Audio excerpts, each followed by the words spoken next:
This is Indisputable with Dr. Rashad Ritchie. And don't worry, Doc will be along shortly. Generous guy that he is. Had a few power issues, but he said, you know what? Start the show. Don't leave them in suspense. He will join us as soon as he gets things together. And this is what he wants to start with. I love the name of it. I think it's beautiful. White Dudes for Harris, raising $4 million for the Harris campaign. White dudes say they apparently have a lot of money. Watch this. Tonight, tens of thousands of self-proclaimed white dudes for Harris joined a Zoom call to rally support for her. It even featured a cameo from the dude himself. I accepted the invitation. I was brought to the party not so much as being white, and I certainly am, but because I'm a dude, So a friend sent me this email today with your hat on there. And I said, oh, I got to have one of those. I qualify, man. I'm white, I'm a dude, and I'm for Harris. Kamala is just so certainly our girl. I can see her being president. I'm so excited. A woman president, man. How exciting. We didn't pick the name. They did. Others embracing it. That was Jeff Bridges, the Hollywood star, who says, yeah, I love it. I wanted to be on the call, and I am one of those white dudes. So per NBC News, famous white dudes, including the actor Jeff Bridges, who played the dude, rallied in support of Vice President Kamala Harris, who, if elected, would be the first female president in the inaugural event of a new group called White Dudes for Harris's Monday night. The star-studded Zoom call attracted more than 180,000 participants and raised almost $4 million, according to organizers, who are themselves a group of white dude Democratic political operatives. The names are catchy. The money is long, folks. Let's give you more on this. Over the nearly 3.5-hour call, they said they sold more than 5,700 White Dudes for Harris trucker caps. Not the pointy ones, joked Ross Morales. Rocketto, you get it? Not the pointy ones. I think we know. One of the organizers referring to less PC gatherings of white dudes like the KKK. Throughout American history, when white men organized, it was often with pointy hats on, said Rocketto, before he added how proud he was of the group of white men who he said are too rarely heard from. I would like one of those trucker caps. I don't know how I could get one. We'll ask Doc when he joins the call if anybody can get us one. He can, right? I just want to put it up on my shelf with the other things to kind of memorialize this occasion, this momentous occasion. There's more. Bridges, who played the dude in the cult classic The Big Lebowski, was excited when he heard about the gathering of his fellow white dudes. I qualify, man. I'm white, I'm a dude, and I'm for Harris, Bridges said. A woman president, man, how exciting. I didn't even bother to try to talk like him. I can't do that accent, not quite.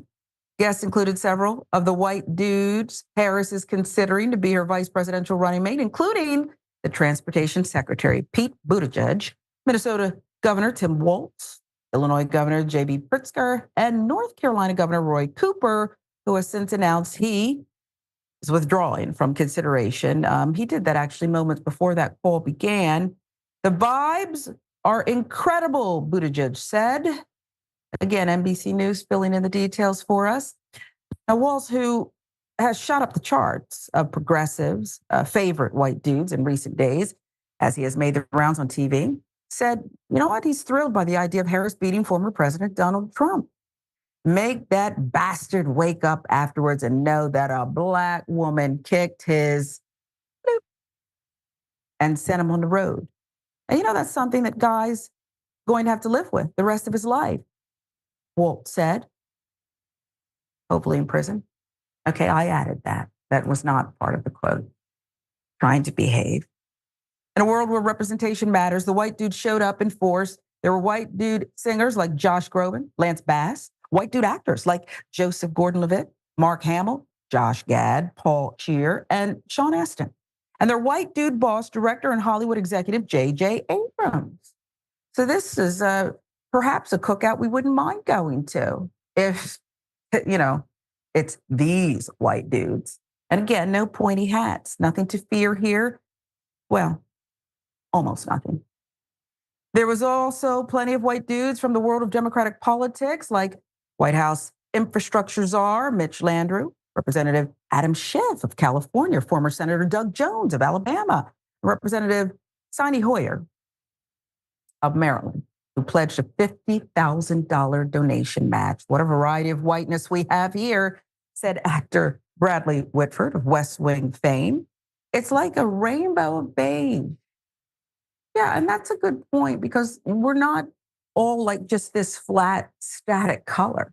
That's not who we are. Come in a variety of shades. I'm caramel, okay, or maybe a cafe latte. Doc is an espresso with extra cream. Does that make sense? Is that something that we would order at Starbucks? I don't know. I don't really go to Starbucks too much anyway. There is more about this historic call. Again, $4 million these white dudes raised. The white dude's call came after similar calls targeted toward Black women and white women held in recent weeks. There were lots of self-deprecating jokes about the gathering Monday night, as well as opening remarks from a Black man, Working Families Party National Director Maurice Mitchell, who helped reassure any uncomfortable participants that it's okay to be here, okay? Some people concerned. Is this a good look? Do I want to be on the call with so much whiteness, a sea of whiteness? Yes, in this instance, it's okay. NBC News, again, with some of the other details for us. But for all the jokes, the men also spoke candidly and movingly about their conflicted feelings about masculinity, how difficult it can be to open up emotionally, and how they feel alienated from other white men who are the core of Trump's support. Black women have been showing up to vote for progressive white dudes for generations, and it's time we show up for them, said Broadway actor Rory O'Malley, who originated the role of Elder McKinney in the Book of Mormon. So the white dudes on this call taking responsibility, chronicling some of America's history and giving kudos to Black women who have saved the country time and time again, saying, you know what, we can do more. We are going to do more. We'll see if it lasts. Some said they felt a rare sense of community and catharsis in the event. White guys are really tired of the endless parade of weird MAGA Republicans trying to bend our democracy to its breaking point. Brad Bowman, a longtime Democratic communications consultant who helped organize the call, told NBC News. They think they get us, but they don't, Bowman added. And honestly, their dark vision for our future is just holding all of us back. That's why we decided to start White Dudes for Harris. The next rally is Latino Men for Kamala, with George Lopez and other special guests organizing the call. This is going to be a great one and probably funny too. We're waiting on Doc, but I have some thoughts when I saw this. In the first 5 minutes, they met their goal. I believe the reporting was $1.3 million. And again, they more than tripled it, right? $4 million. And took turns saying, look, this is what we're supposed to do. We're supposed to show up for one another. I mean, this is something that has to make the Trump campaign increasingly fearful, even though he won't admit it and won't debate Kamala. Increasingly fearful because you don't just have, and I don't want to say just, because again, Black women and men have saved democracy and the country time and time again and built the country. But to have this coalition now getting along, remember what the MAGA movement is doing and was born out of: sowing discord, having people who aren't getting their fair piece of the pie look down upon one another instead of banding together. That's what they did, drive division. So nobody's watching when we pick their pockets, like Lyndon Johnson said. Have them look down on each other, and then we can steal everything, and nobody will be paying attention to us, and perhaps what some would call some high crimes, okay? That's what's been going on. So the Trump administration has got to be fearful. And indeed, unless I'm missing something, and maybe you can enlighten us in the comments, I don't know that they've come up with a solution for this. What's your strategy here? You've called her giggly, okay? You said she's DEI, and she's just, the checks are rolling in. They're rolling in despite the name calling. In fact, she seems unbothered and take it or leave it. Call her whatever you want, but you might soon call her Madam President. That's where we are. And when George Lopez and special guests get together, not only will it be funny, but more money is going to be raised. So you have these coalitions, Latinas, blacks, where are my blacks? White women, white dudes. What does MAGA have? Despite the signs that we see in some of the rallies and Trump saying, where are my blacks? There's my black. They don't have that, okay? They've got a couple of people making faces behind him. I'd like to believe, I'm not saying they are, this is my personal opinion, don't come after the network. I'd like to believe that many of them are actors, or at least paid for this, because I'm a black person and black people don't know all other black people, but we know other black people, if you know what I mean. I've not run into one person who's blacks for Trump, okay? Not one person. And I do go out sometimes. I'm on social media. Nobody's reached out and said, Sharon, you're wrong. I am blacks for Trump, okay? So you have here a complete whitewash, okay, on the right.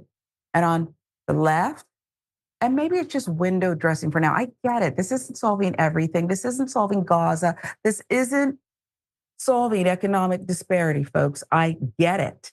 But over here you have, I think I want to party with them, okay? We can have fun. We can get to know one another. Here, it's weird. Weird. I had to catch up on the news cycle last night. I was wondering, why are they just going with this weird thing? It's weird, okay? We'll move on. This one has some audio for you. Yep.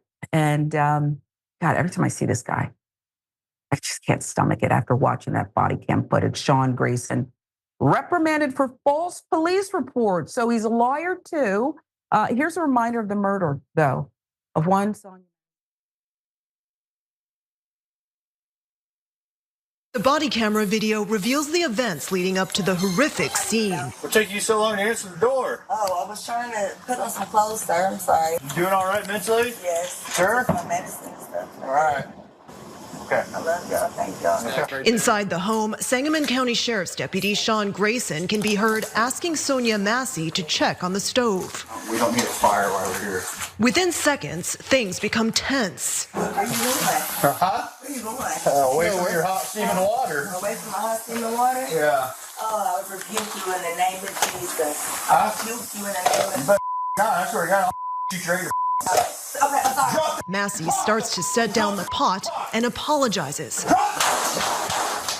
Grayson fires 3 times, striking her in the face. Headshot wounded female, 1078. Prosecutors say Grayson's partner tried to give the 36-year-old first aid, even though Grayson discouraged him. I'm gonna go get my kit. No, you're done. You can go get it, but that's a headshot.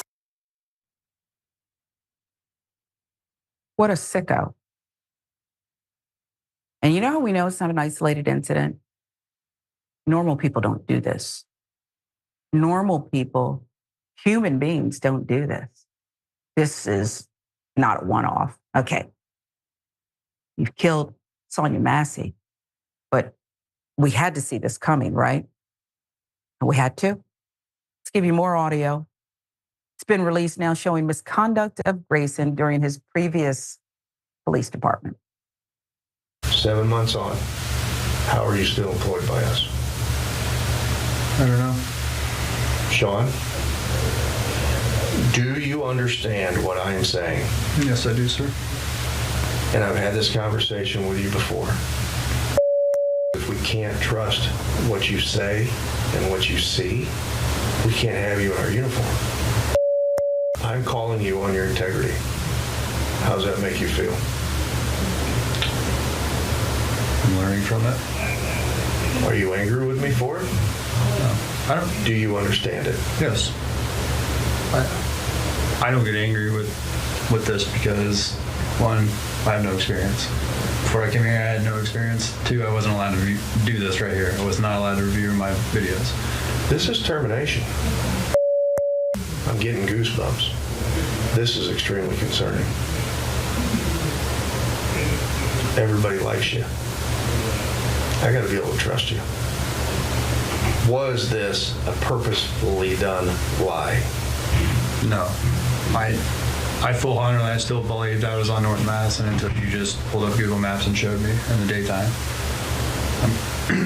This is going to get deeper because you're going to have a hard time answering some questions here real quick. Okay. You heard that? Sharon Grayson reprimanded for making a false police report at a previous job. First observation, I don't know who was doing the questioning there, but I kind of like this guy. If only this kind of, it sounded like a criminal profiler. If only someone like this were doing the questioning on the way in, he might not have gotten through the front door. Okay? Integrity, trust, and this guy's still lying. That's my assessment. He's lying. Did you do it on purpose? Oh, no. Lots of excuses. And now accused of murder. Sharon Grayson, the now fired Illinois sheriff's deputy charged with fatally shooting 36-year-old Sonia Massey in her home, had a disciplinary file that included accusations of bullying behavior, abuse of power, records obtained by CBS News show. Pitiful. He was acting like a bully. Girard, Illinois Police Chief Wayman Meredith said over the phone, recalling an alleged incident last year, when he says an enraged Grayson was pressuring him to call Child Protective Services on a woman outside of Grayson's mother's home. He was wanting me to do stuff that was not kosher. CBS News with the details. Newly released audio recordings obtained by CBS News also show superior officers were worried about Grayson's behavior. A recording released by the Logan County, Illinois Sheriff's Office, where Grayson worked from May 2022 to April 2023. A supervising officer is heard admonishing Grayson for what the senior officer said was his lack of integrity for lying in his reports and for what he calls official misconduct. If only that was part of a national or even global police record that followed you, you know, like they like to do to people who were in the system, even if wasn't kosher, what happened to them follows them forever. Follows them. But nope, all these jobs, so little time. The sheriff and I will not tolerate lying or deception, the officer tells him in the audio recording of a November 2022 meeting obtained by CBS News. At one point, the supervising officer warns Grayson that officers like you have been charged and they end up in jail. Hell of a warning. Just left out the murder charges part. They charged with murder. Okay. This is what happens when people aren't fully held accountable and they're allowed to get away with it. He thought he could get away with this too. Black woman. There's a black woman. Who cares? Sick. Weird. The audio recording and Meredith's description of Grayson's conduct paint a picture of a man quick to anger and, according to documents, willing to abuse his power as an officer. You think?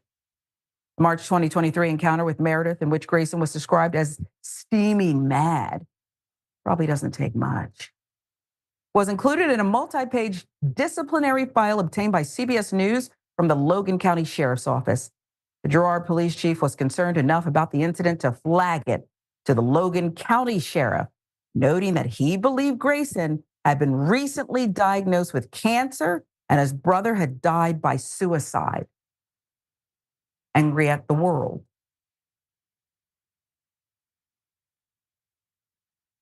The disciplinary paperwork also included accusations against Grayson of abusing his power and harassing a man and woman arrested at a traffic stop. A complaint was filed against Grayson by the couple, accusing him of bullying behavior and of not respecting the woman's privacy. Police reports say she had hidden drugs inside her body. I don't know what to believe, depending on who wrote the report. I don't know if that's true or not, depending on who wrote the report. You see? This is a problem. A deadly problem in some instances. In her complaint, she described being told by Grayson and another male officer to remove the bag of drugs in front of them. She was later taken to a local hospital to have it removed by a doctor. Into the examination room while the doctor was performing the procedure. Grayson denied any wrongdoing or even being present at the hospital. Right now, I probably believe the woman who was having a procedure to remove drugs. More credible than the person who was then, not anymore, but then in uniform. The allegations leveled by the couple against him were ultimately deemed unfounded. Here we go again. And according to the paperwork, he left Logan in good standing. Grayson was hired days later by the Sangamon County Sheriff's Office in the Springfield, Illinois area. So when you don't stop this abuse of power, when there aren't real consequences for people in uniform, it's going to come to a head at some point, isn't it? Unfounded. One of the incidents in which Grayson is accused of having trouble obeying orders happened during his 5th police job, number 5, with the Logan County Sheriff's Office, where he worked from May 2022 to April 2023. Grayson refused an order by a superior to terminate a high-speed chase on Illinois' 121 over a traffic infraction in which his speed at times reached 110 miles per hour. Grayson told his superiors he was about to terminate the pursuit, but guess what? He did not stop. CBS News Chicago with the reporting. He did, however, turn his lights and siren off. That's not safe. Well, keeping going anyway until he hit a deer. Grayson was questioned by a chief and other top staff after the crash in Logan County, where Lincoln, Illinois is the county seat. He later admitted to violating a direct order from a supervisor about the termination. CBS News previously reported Grayson pleaded guilty twice to driving under the influence prior to becoming a police officer, that he served in 6 different departments in 4 years. This is temp workers last longer on the job, okay? Temp workers, and you know it. He left the Army after only 19 months. This is not the best people. This is not an appropriate candidate. This is an angry at the world loser who's had infraction after infraction after infraction. And is anyone surprised that a young mother who just had a pot of water, she called you for help, Mr. Grayson? She called you for help. Anybody surprised that she's dead when this is allowed to be on force after force after force? It's not a shock. You know, in the newsroom, I spend so much time in the newsroom. And let's say we end up getting sued for something that made the air that shouldn't have. Oh, you got the wrong person, you've ruined someone's life. You've pushed out copy that has nothing to do with that name. It's not a mistake. It's willful misconduct when you don't follow a set of protocols that's deliberately put together. It's put together to avoid stuff like this, but you start doing your own thing. You're just going to freelance. You're just going to call an audible. It's no surprise if we get sued in that instance because we named the wrong suspect. It's not a mistake. It's a mistake if perhaps you went through all the protocols and the name was there and there was several mistakes before you and you apologize. It couldn't be avoided in this instance, but that's rarely the case. You didn't follow the protocol. This guy is not meant to follow protocols. He desperately wanted a gun in a bag so he could abuse his power. And so he did. And frankly, I have empathy for anyone who's dealt with suicide in their family. I have a family member right now going through cancer. I love her. But I don't hear anything about what Grayson's been through. Because I'm already hearing mitigating circumstances. I don't see any. I see white privilege in somebody who went through this white privilege society unchecked, probably forever. Not checked in a real way forever. Now, a young mother, say her name, Sonia Massey, is dead. This is Indisputable with Dr. Rashad Ritchie. I'm Sharon Reed. Much more of the show when we come right back.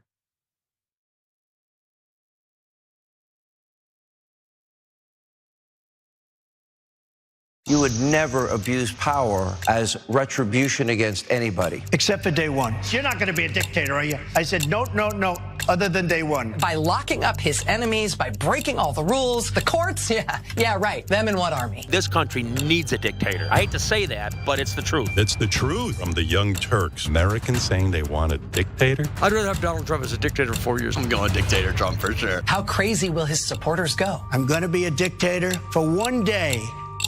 Everywhere you look, things are getting more expensive. Here at TYT, we understand this. That's why we're not gonna price gouge you or use inflation as an excuse to raise our prices. A TYT membership is not your typical subscription, but basic membership is still just $4.99. So what do you get for that price? For starters, you're getting exclusive programming, unique, exclusive designs from Shop TYT, access to a members-only chat, giveaways, emojis, and so many other amazing perks. But most importantly, you're helping to make an impact. As a TYT member, you not only help us do the shows every day, but you drive real positive change in the process. In 2017, we helped to start Justice Democrats right here on TYT. That's a group that got a dozen progressives elected into Congress. That's amazing, you did that. Your support also funds TYT's very own investigative reporting. Just recently, our reporters exposed the Fellowship Foundation and pressured lawmakers into boycotting that bigoted event. Isn't that amazing? We raised over $30,000 for Jackson, Mississippi and delivered clean water to thousands of people in need. Our petitions, polls, and community of activists help keep the corruption of Washington in check. That's the impact of what just $4.99 a month from our members can do. And we're just getting started. Positive change doesn't occur overnight, but with your contribution, we can make it happen together.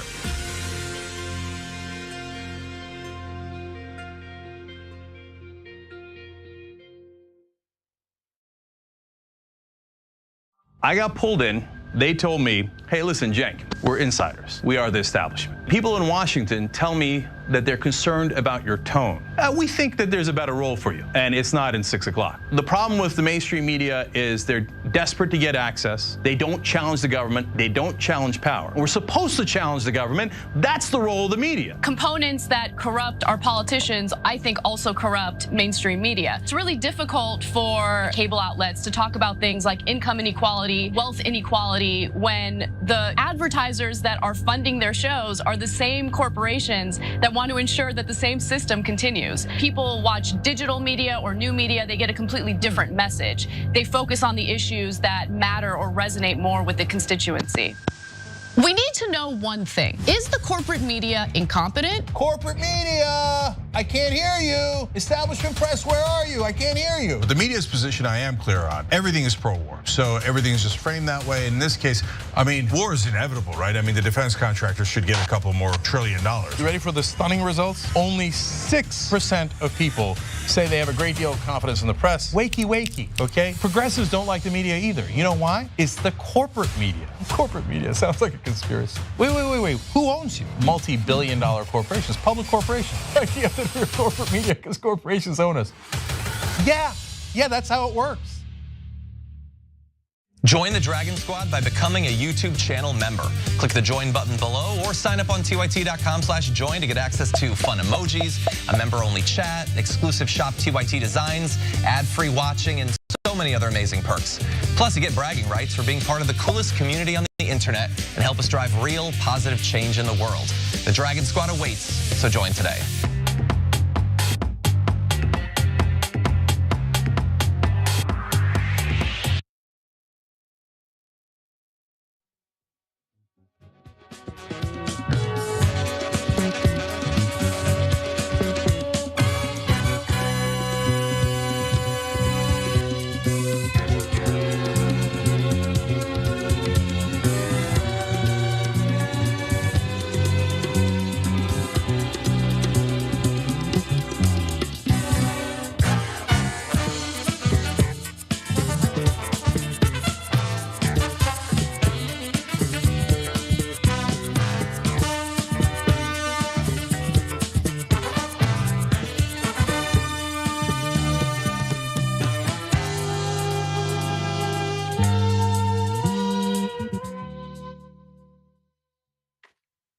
All right, welcome back. We got a lot of show left. Okay, let me read some of these beautiful comments. Always a pleasure to have you opine. Yeah. That's nice. Mo Ferris says, I got a text from white dudes for Harris and reported it as junk because it seemed like something the Russians would do. Oops. You know, the great thing is the bigots on the right are very upset that they can't get away with having a white guys for Trump or white dudes for Trump rally. They really would like to do that out loud, but they have to keep it on the inside.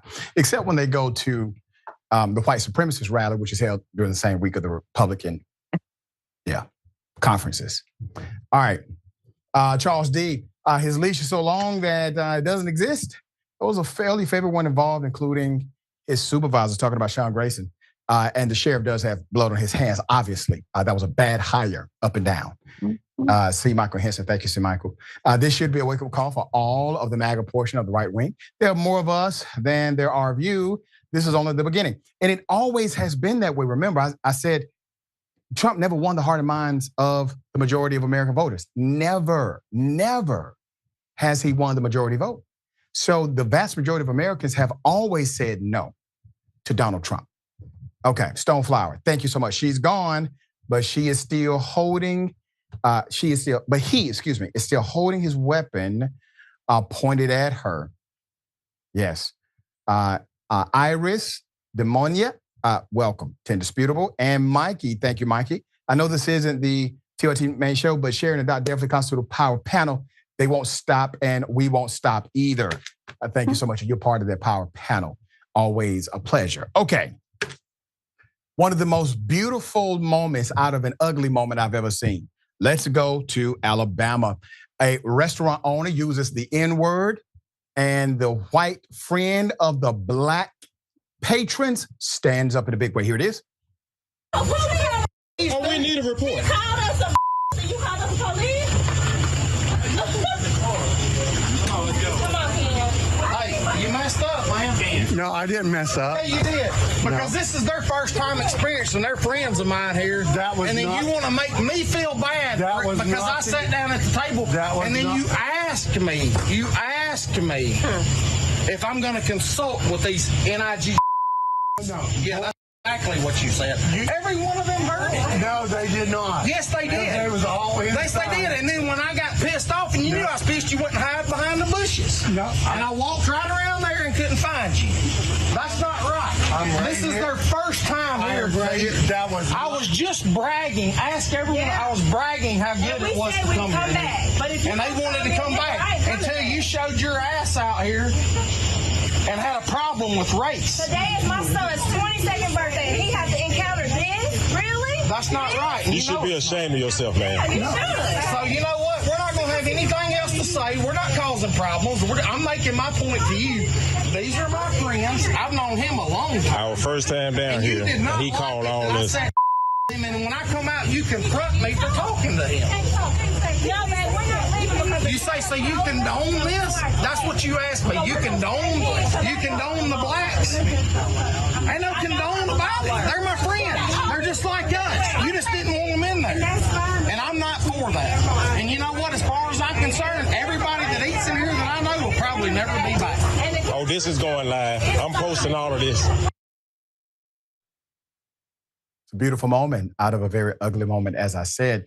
Let's put up part of the scene full of mass. I want to remind the victims of this civil crime that public accommodations is a suable offense when someone who owns an establishment open to the public either A, intimidates you, or B, refuses to serve you. Just a reminder, a white Alabama restaurant co-owner is facing intense backlash online and in his community after a white customer accused him of calling his black friends the N-word in a now viral video. The video captures the confrontation between the white customer and Jack Maltz, the co-owner of Nick's Original Filet House, also known as Nick's in the Sticks in Tuscaloosa, Alabama. The customer, Hunter Sartain, is seen loudly chastising Maltz over some racist comments Maltz allegedly said when a group of black customers gathered at the restaurant for a celebration, a birthday celebration, as you heard. So the video starts with Moultz and a female employee of Nick's threatening to call the police as Sartain launches into his allegations. A friend of the black group said he brought the party to the restaurant to eat there for the very first time and was disappointed with Moultz for the bigoted remarks he tried to covertly pass off to him. Now, let me say this before I give you more background. That is how you transform America. That move right there. Many years ago, I was part of a think tank discussion, white, black, brown. We were talking about what best policies will help eliminate racism. Well, the policy of heart is a good place to start.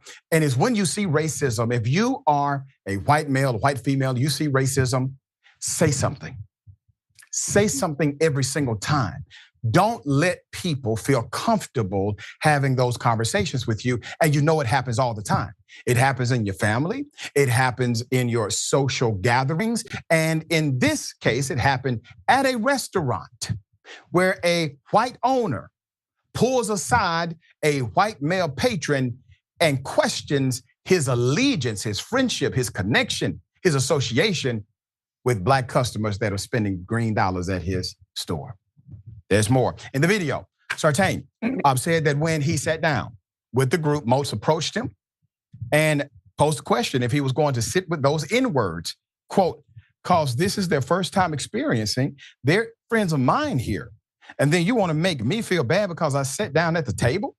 And then you ask me if I'm going to consult with these N-I-E-R-S?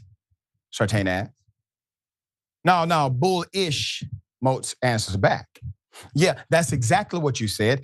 Every one of them heard it. Then people agreed. They did hear it. Sartain said while he pointed to his friends, no, they did not, because they was all inside, which kind of is an admission that you did say it. You're just saying they were not in proper earshot of your racism. Okay, so you condone this, question mark? That's what you asked me. You condone this? You condone the blacks? Ain't no condoning about it. They're my friends. They're just like us. You just didn't want them in there. And I'm not for that, Sartain snaps back. A few of the black patrons can be heard in the background challenging Moultz's conduct and telling him he should be ashamed. And they wanted to come back until you showed your ass out here and had a problem with race, Sartain said. Sartain is heard apologizing to his friends for the incident. In the video, while Moultz stands silently behind him. Many people who viewed the video online praised this man for defending his friends.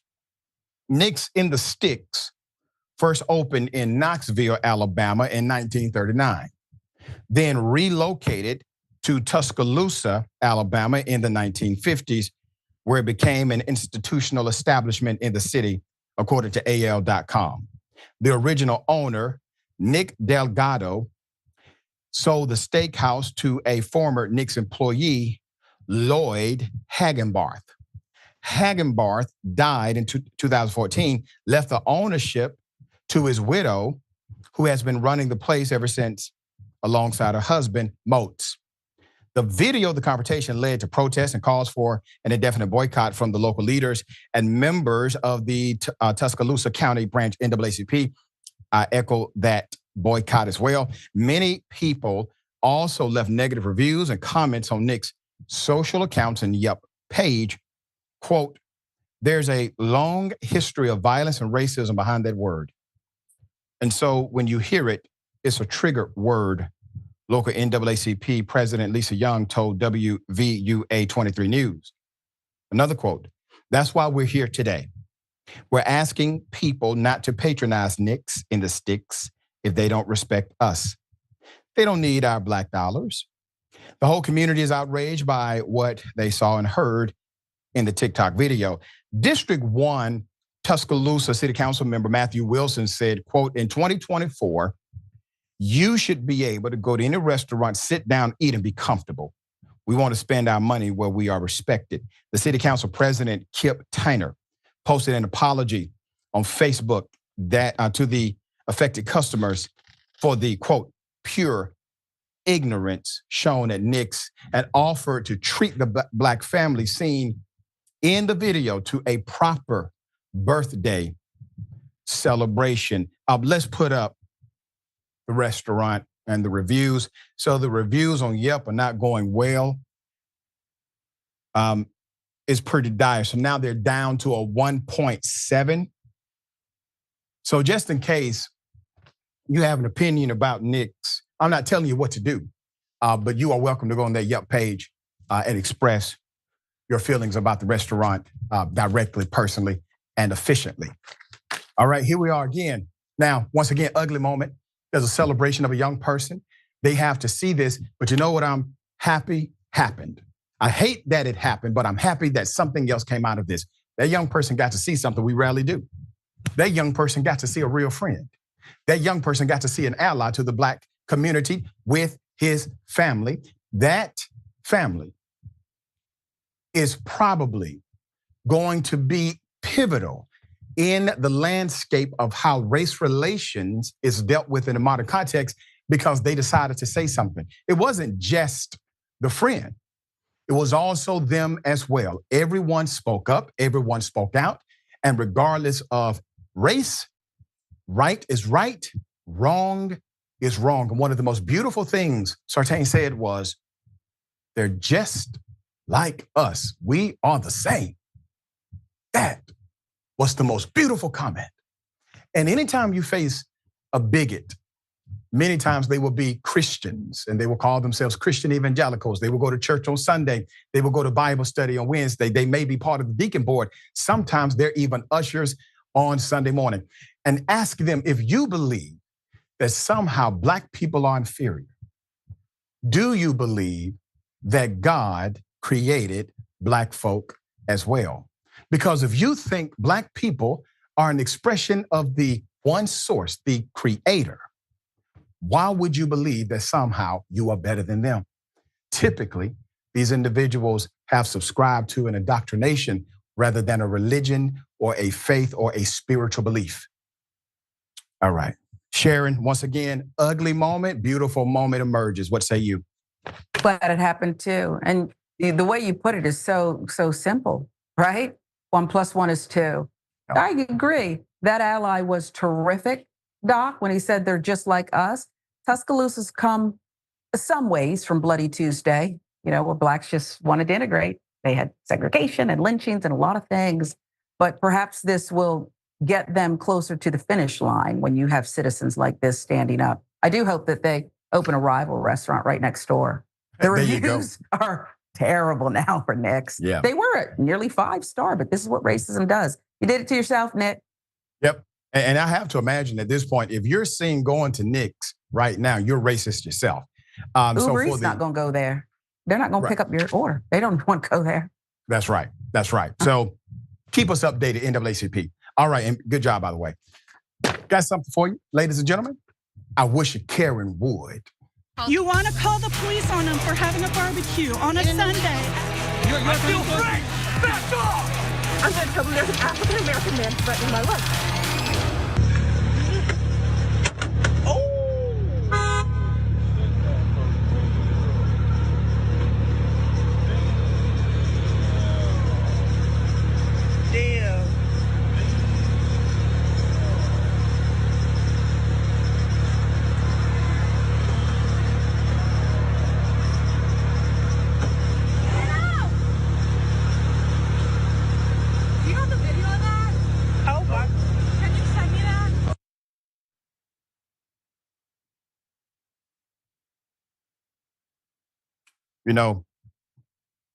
Road rage, that's what they're calling it. This happened in Miami, Florida. Yes, ladies and gentlemen, obviously there's something in the water in Florida. And not much is known about the whereabouts of the male Karen. However, legend has it that this male Karen was trained in his technique by Dragonfly Jones. And he watched a lot of Kung Fu Panda movies. This was the inspiration for this chop. Yeah. Don't know what to say. It's kind of instant karma. So, buddy, I just hope you get your life together, all right? It's not working out well for you. You know. All right, Sharon, what a Look goofball. at your life. Look at your life, baby. Well, this is a good reminder for me. And again, let's hope Mel Karen gets some help. But this is a good reminder. I'm going to watch Kung Fu Panda with my daughter this weekend. It's a great reminder. I appreciate that, Doc. Thank you. Good for you. I'm actually going to binge on Dragonfly Jones skits. Yes, they were priceless. All right. This is awesome. I just love it. All right.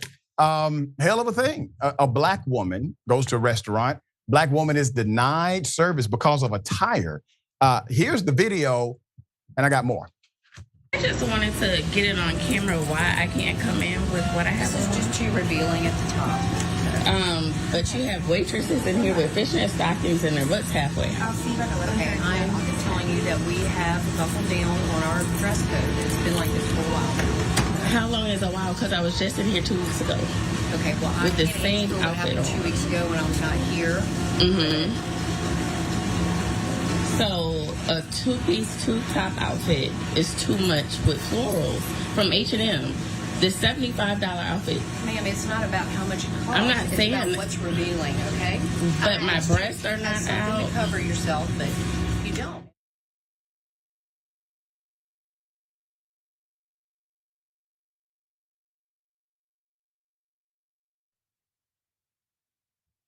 Okay, something's not adding up here. Let's put up the picture full mass. Looks fine to me. Okay. Let me give you some background. So she was denied service at a restaurant over her attire. Keep that picture up. Once again, I remind the victim of this that public accommodations, when it is denied, is a suable offense. You may want to contact a local attorney. Miss McClanahan, who is a regular customer at Stabs Prime Steak and Seafood in Baton Rouge, Louisiana, shared in a now viral Facebook post that she was kicked out of the restaurant for wearing an outfit deemed too revealing and a violation of their dress code. She noted she had worn the same outfit there before without any issue, but experienced atypical treatment on July 23rd, where the owner denied her entry. So the owner comes in, denies her entry. She says, listen, this wasn't an issue before. In fact, I had this dress on here prior. I'm a regular. Ms. McClanahan challenged the owner's response, saying she'd worn the outfit prior without issue and pointed to the waitresses wearing, quote, fishnet stockings and their butts halfway out, end quote. The owner only told her that the restaurant had buckled down on its dress code and that it has been in place for, quote, a while, end quote. McClanahan's Facebook post included videos of her conversation with the owner and footage of her in the two-piece floral ensemble that looks beautiful to me. She also shared clips of a female staff member in black shorts with, as she said, fishnets, and another in a short skirt. Many online commenters supported her, stating her outfit was not revealing and believing she was targeted by the owner. McClanahan is a family nurse practitioner and vice president of the NAACP. You see, you messed around and found out there. Isn't that something? Look at God. So she's vice president of the NAACP, the local branch. Branch president Tia Mills sent a letter to the restaurant questioning the consistency and fairness of their policies. The letter stated in part, quote, this incident has caused significant distress within our organization and among our members who frequently patronize your restaurant. It called also for a meeting with the management to discuss the matter in detail and restore trust and respect. McClanahan told the Advocate, quote, I hate to make it a race issue. But see, hold on, let me just stop. Keep the picture up. Let me just stop there. You did not make it a race issue, madam. You did not make it a race issue. Okay? But she says, I hate to make it a race issue, but sometimes as a black woman, you're almost made to feel like you have to prove that you deserve to be in spaces. And I should not have to go anywhere and feel as though I have to prove it. It should be automatic because I'm a human being, and that's right. In a statement to the Advocate, the co-owner of Stabs and manager Dory Mervin stated, quote, we have a dress code policy that we ask our customers to observe. A few times a month, we speak with our guests about their attire, including asking them to remove baseball hats in our restaurant. Ma'am, you don't have that kind of restaurant, madam. Come on, man. Come on. Can we be adults here? You're telling people to remove a baseball cap, and your waitresses, no disrespect to your cultural attire there, but they have on fishnet stockings, ma'am. Okay. She continued and said, quote, contrary to reports, our attire policy is not new. It has been in effect for over 3 years.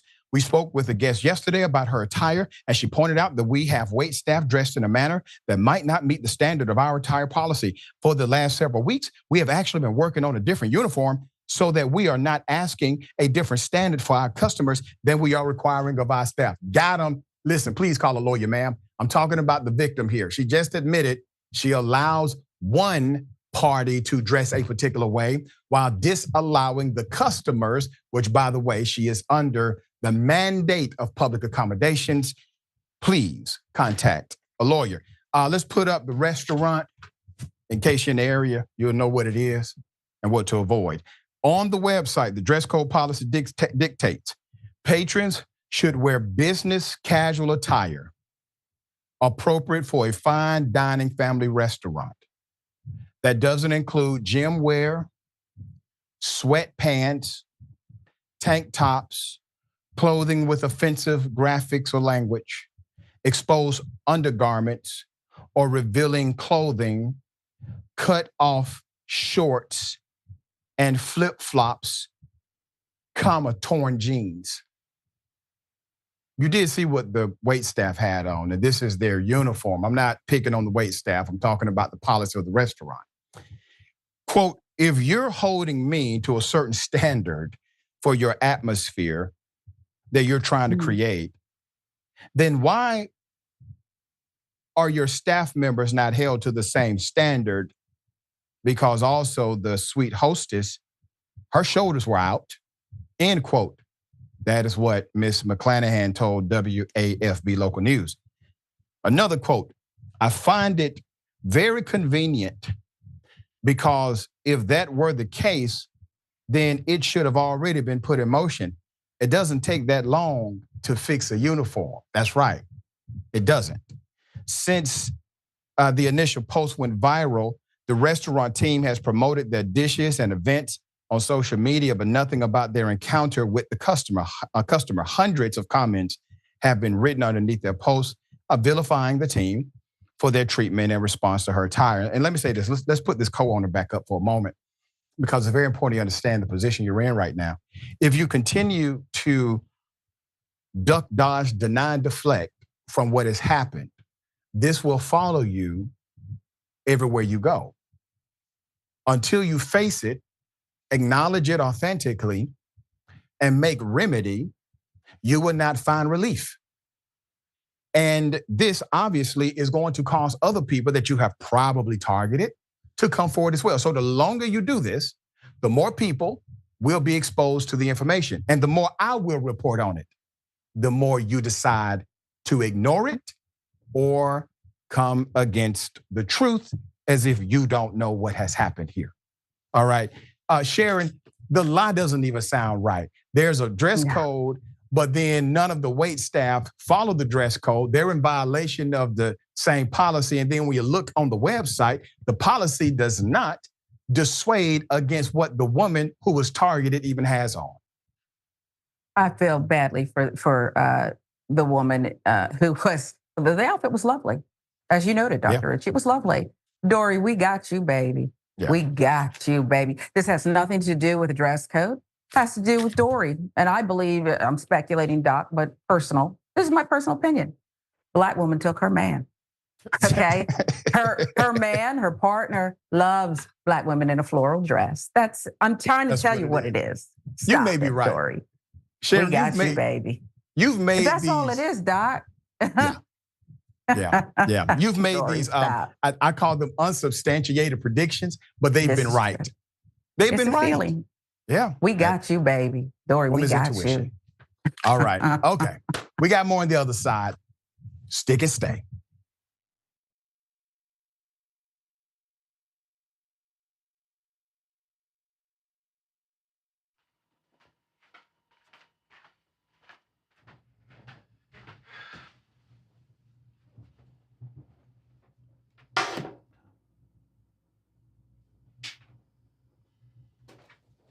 Welcome to the Damage Report. I'm John Idarola. This is gonna be a big one. Meanwhile, in the Arctic, you know where this is going.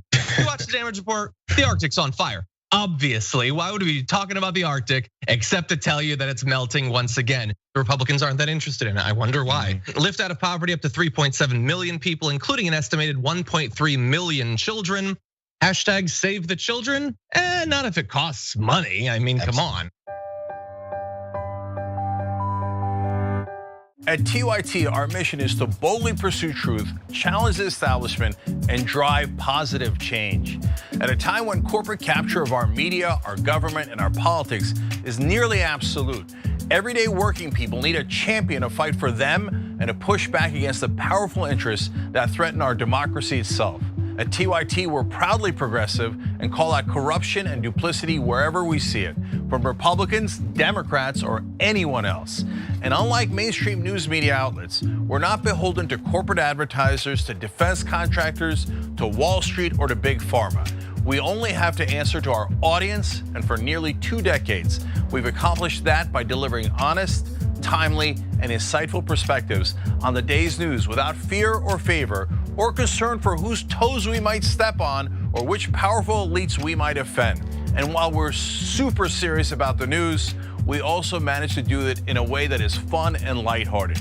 We can do this together and serve our audience, and yes, have fun doing it.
All right, welcome back. A lot of show left. Let me read some of these beautiful comments. We appreciate everyone for joining the convo. 36 Chambers _ Dragon says, I love this white friend, no BS. It's just still so sad that he had to stand up for his friends like this. Good on you, gentlemen. That's right. He chased Buddy all the way into the bushes, according to what the commentary said. All right, James Mitchell. Thank you, James Mitchell. Greatly appreciate you. Hello, Dr. Richard. My first time on your live. Watch your channel, but it is very difficult because of how FBA/us Black people are treated. It makes my blood boil. That's right. Rosie. I love Dragonfly Jones. That was a classic character. My favorite character is Otis, and that's because Otis could actually whoop ass. All right. So my favorite character was actually Otis. B. Brown. Karen knew her husband would be checking her out. She was like, you got to get up out of here. Also, Late F&T, gifted 5 indisputable memberships. We thank you very much. Okay. And Love 18 White Girl says he's the leader of the Alabama chapter of Antigua. There you go. All right. Cowards, a bunch of them. So neo-Nazis decided to use racial slurs against children in front of the police. It's one of the most disgusting things you will hear this year. Here it is. Where's your walk around this? Where's your parents?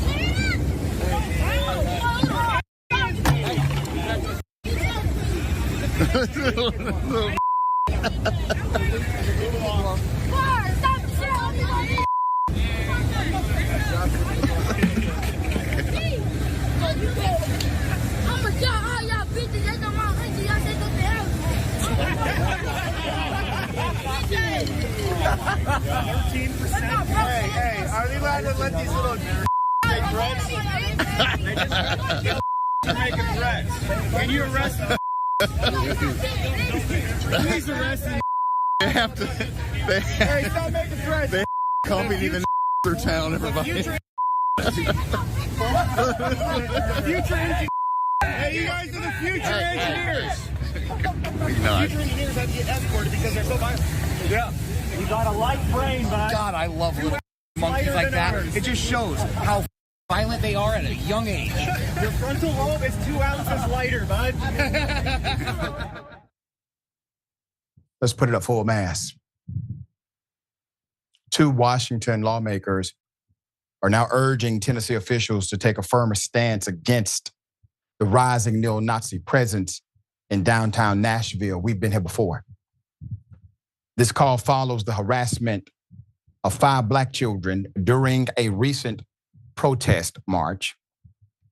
The small but aggressive white supremacist group, these cowards, have been active for over a month, displaying Nazi salutes, chanting racist slogans, waving swastika flags, celebrating with hate songs on courthouse steps, and disrupting a Metro Council meeting with angry outbursts. Now, to the city of Nashville and the state of Tennessee. I checked. You all have decency statutes in Nashville. You all have state rules that govern the use of certain language in front of minors. Enforce them. Enforce them. Stop acting as if all of this is protected by free speech, because we know good and damn well your statutes do not say that. Put them up, city leaders. They have largely remained silent while failing to mount a response to the escalating provocations. But after the hate group targeted a group of young children, Democrat Representative Justin Jones of Nashville and Representative G.A. Hardaway of Memphis have demanded action. Quote, white nationalists verbally attacked and tried to intimidate these brilliant, beautiful, powerful young Black boys who were simply trying to play drums and simply trying to enjoy their summer break like any other child, Jones said during a news conference at the Cordell Hull Legislative Office building on July 24th. In his remarks, Jones said the resurgence of racism in Nashville was intended as an act of intimidation that regresses us to the darker chapters of our history. Now, I want to say it's not a resurgence of racism, dear brother. It is a resurgence of the public demonstration of racism. But the racism has gone nowhere, okay? There's more. The children, the boys, both of them, Rontarius and Detonio Wilson, age 14 and 10, Command Williams, age 11, Jaquil Forrest, 9, are well known downtown for their skillful and captivating drum performances on plastic buckets. On July 20th, while the children were performing, members of the neo-Nazi group began harassing them and shouting racial slurs. Metro Nashville police escorted the children a block away from the scene, but then allowed them to walk home by themselves, according to Jones and the mother of one of the children. Shameful. The video starts with a group of white men wearing matching t-shirts with the slogan, "Whites Against Replacement," on the back.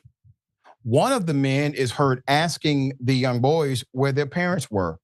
The young children attempt to stand up for themselves, only to be mocked and antagonized. Quote, "Are we allowed to let these little inglets make threats? One of the men asked while others laughed. Can you arrest the They have to accompany to town. The officers escorting the children did not confront the white men in any way. You know, officers are allowed to confront. They are allowed to recommend de-escalation if they are afraid of violating the freedom of speech. They are allowed to say, what's your business here? What's your name? They're allowed to ask questions. They decide not to even interact at all with these adult cowards. Quote, we know that this is about a deeper systemic issue and about a deeper threat that we're experiencing in our state and in our city right now with the increasing rise of white nationalist terror that is targeting our children now, Jones said. After the incident, Jones launched a GoFundMe campaign to raise funds for the children, aiming to assist the family with school supplies, clothing, groceries, and potentially a new drum set. Big ups to them. The incident quickly provoked a response from the Metro Council's Minority Caucus, which strongly condemned the event in a statement issued online. Quote, our right to free speech, though fundamental, should not be used to justify grown men weaponizing vile racist language against children. The statement said, we denounce any form of speech that promotes division, intolerance, or incites hatred.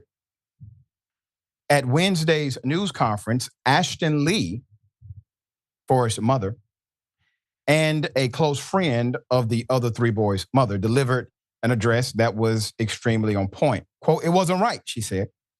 I moved to this city, which is supposed to be free. And it happened anyway. Lee revealed that she only discovered her son and his friends were the ones harassed after seeing the viral video of the incident on social media.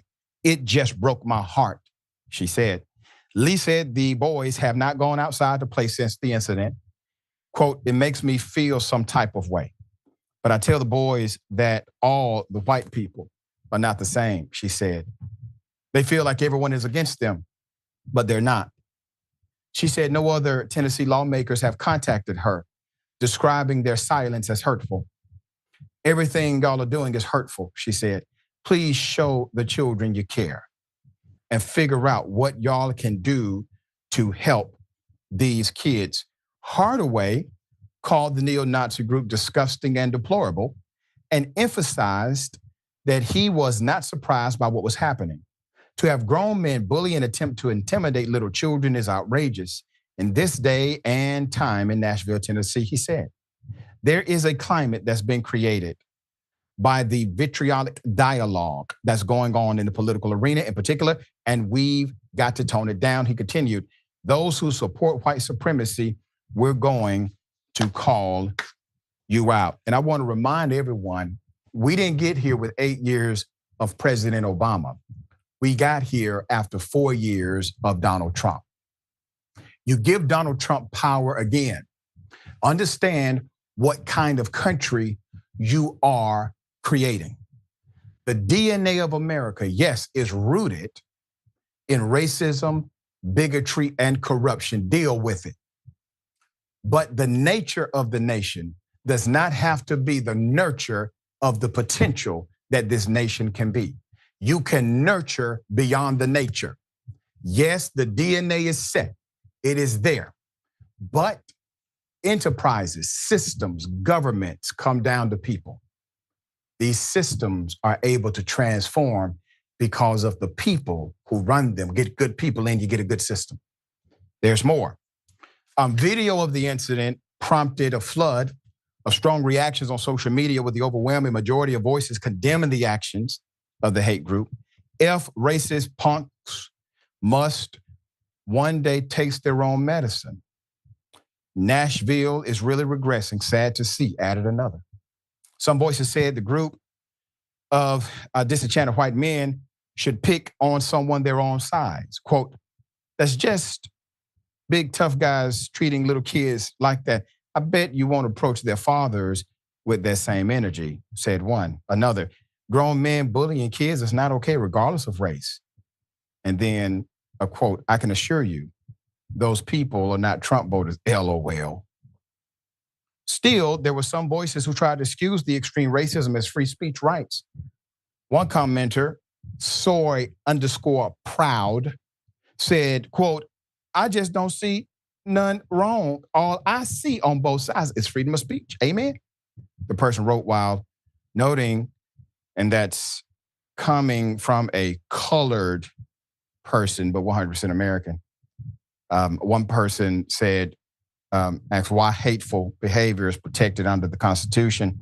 I understand the right to protest, but why is it still legal to protect people projecting hate crimes? If you didn't protect them, they won't feel comfortable doing it. You make a great point, and the reality is it doesn't. There are laws in Tennessee against this. There are laws in Nashville, decency laws against it, harassing laws against it, okay? As a matter of fact, for example, in the state of Georgia, you have a law that you cannot use profanity in front of a minor. The way that law is enforced is unfortunate, but it is a law. And it is a state law at that. And there are many of these nuances in the law, especially in city code, that could have been utilized in order to make those children feel safe and to dismiss those cowards who wanted to bully them. All right, we'll bring you updates as they come. Sharon, thoughts here? Yeah, I guess we don't really need more than human decency here. Yeah. So let's knock it off. Let's not stop pretending that we need so many more laws and so many more things for you to be decent. The law is this epic contortionist. What works over here when someone's white suddenly is, we gotta, no, okay? Yeah. I've seen less at a yoga class. This is ridiculous. Yeah, and let's do this. To the militant Black Panther organization, I don't ask you guys to do much, but if you would, just stop by Nashville for a few days, make your presence known. All right. Okay. Texas man arrested at gunpoint, but he's saved because of a surveillance video that proves he didn't do it. Let's put it up full mass. This is a happy young man because his life was about to be completely turned upside down. Per Atlanta Black Star, great reporting. Authorities in Humble, Texas have released 20-year-old Mark Anthony Crooms on the left, previously accused of murder. Okay? You don't get more serious of an accusation than that. Following new evidence proving his innocence, Crooms was facing charges for the death of his friend, 19-year-old John Dennis Holmes III on the right, but was freed from Montgomery jail on July 22nd after investigators confirmed his alibi. Home security footage showed Crooms throwing out trash at the time of Holmes' death. The same home security system also caught the frightening moments Crooms and his mother, Tracy Shepard, were being confronted by police at their home on Crooms' 20th birthday. Quote, they didn't even tell me right away that what I was being arrested for. They waited until I got to the car, Crooms said, according to Fox 26 in Houston. Quote, I asked myself, what am I being arrested for? They said murder. I asked, the murder of who? And they slammed the door in my face. Crooms said he and Holmes had recently hung out together, inadvertently making him a suspect when Holmes was found shot dead last week in Spring, Texas, near the 300 block of Rapine Drive. Shepard told Fox 26 the home security cameras proved her son was at the home when the slaying occurred, explaining, quote, he went to pick up something to eat at about 6:20 at McDonald's. He came back and you can see him on the camera. He decided to go outside and throw his trash away at 6:43 p.m. John was murdered at 6:40 p.m. So how could he possibly be 17 miles away murdering someone? Crooms mentioned to Fox 26, the Montgomery County Sheriff's Office had claimed his fingerprints were found in Holmes' car. And they said my fingerprints were in his car, and I told him, of course my fingerprints will be in his car because I was with him the same day, end quote. It wasn't until Monday, after police reviewed the video evidence, that Crooms was released and his charges were completely dropped. While mother and son are pleased he's home safely, Kroom said his mother had to beg the investigator to watch the surveillance footage they knew would prove his innocence. Additionally, she believes her son is owed an apology. In a statement, the Montgomery Sheriff's Office, which is led by the sheriff, Rand Henderson, defended Kroom's arrest and the weekend he spent in jail, saying he was a viable suspect at the time.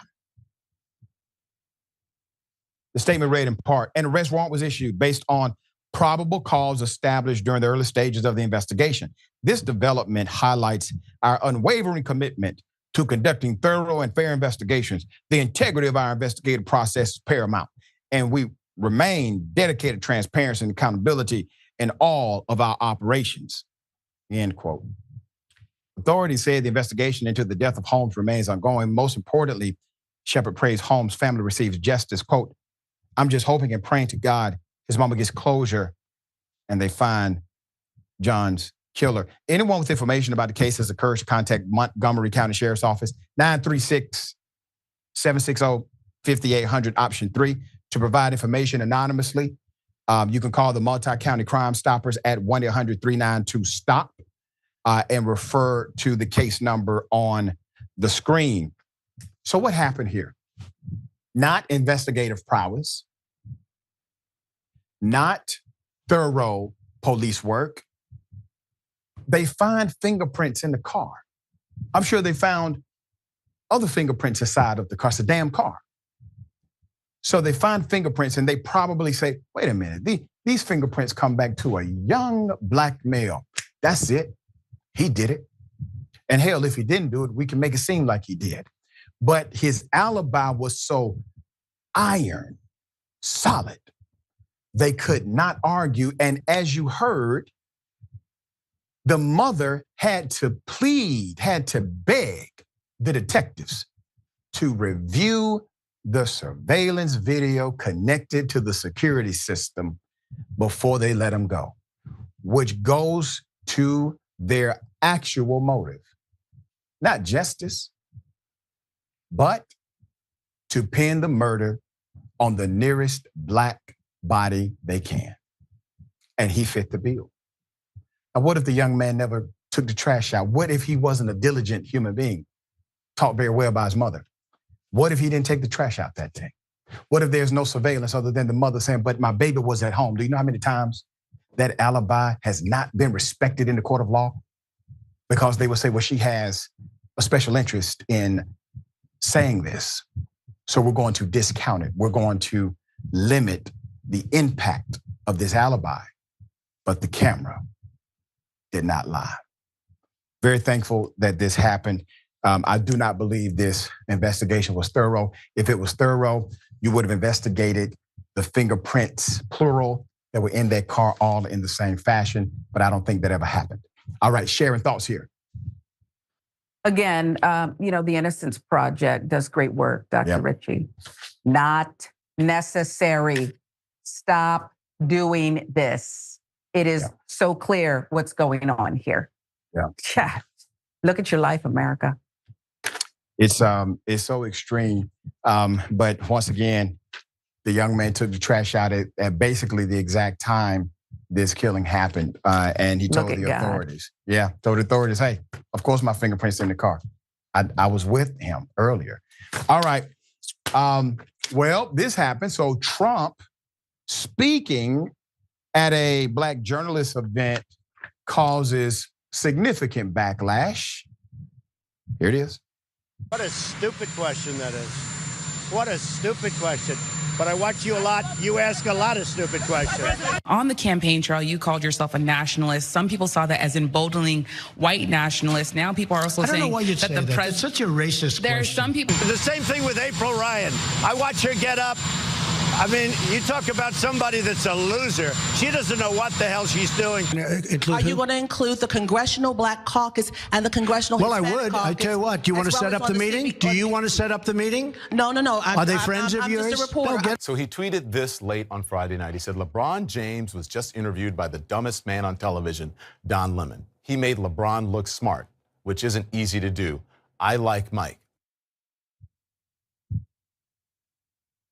put up a picture for a mask. I'm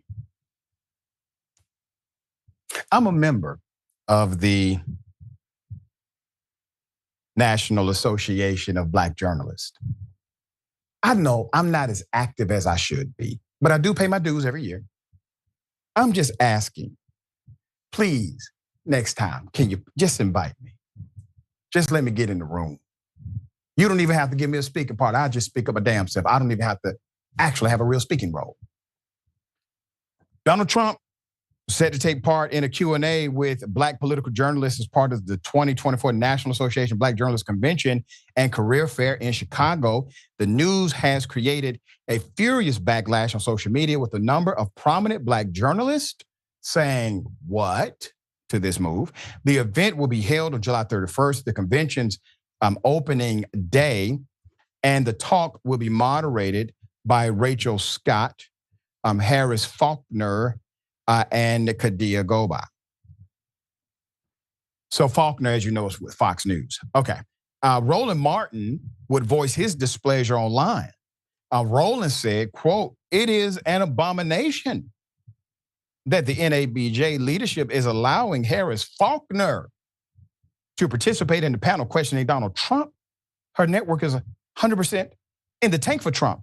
They also paid $787 million for advancing his lies about the 2020 election. That disqualifies them completely." Can I say this? Everything Roland Martin said is righteous. Everything he said is right. He's speaking the gospel truth. The network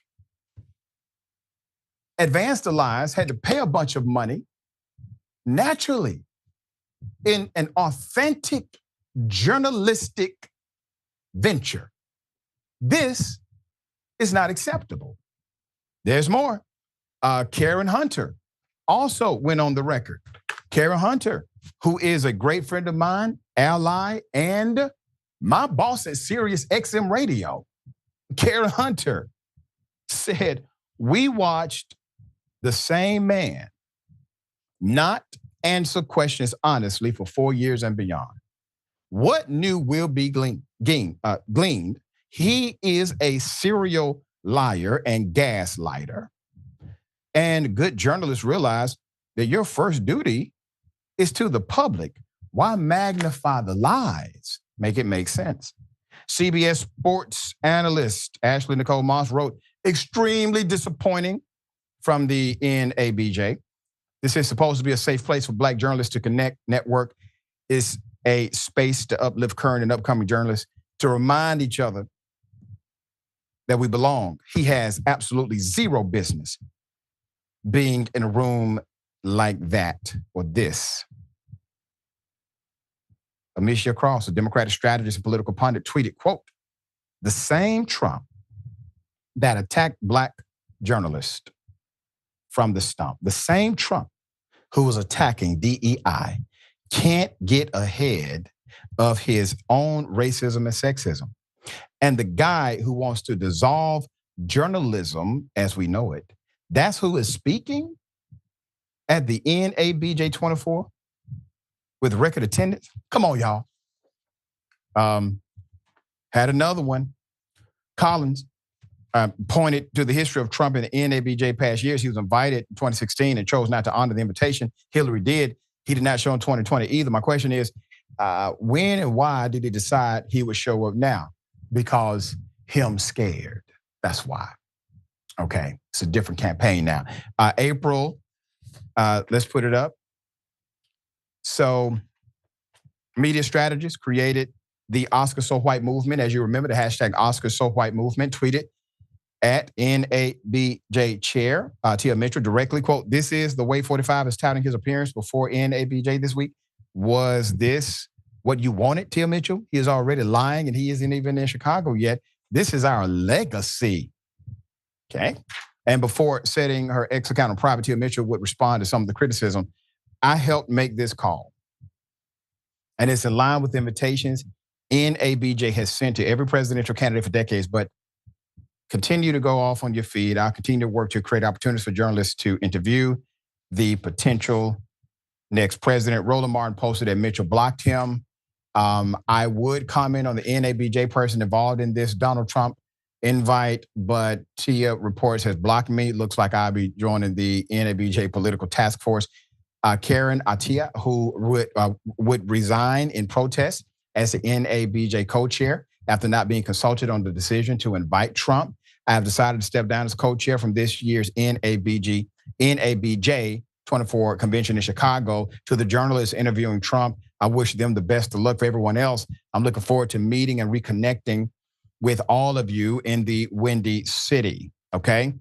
Jamil Hill did attempt to defend the NABJ for inviting Trump, quote, as journalists, we can never be afraid to tackle someone like Trump. The reality is that he is running for president and needs to be treated as such. Hill tweeted. Hill added, being questioned by journalists is part of the job and especially important to the company of Black journalists. Mainstream media keeps trying to convince us that he actually is gaining support among Black people. Let's see if it's true. However, another user will point out that Hill's past stances on platforming Trump, a ton of respect.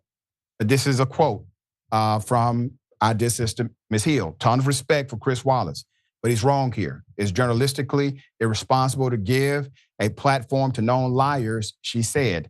Our profession can't continue to die on the stupid hill of both sides ism.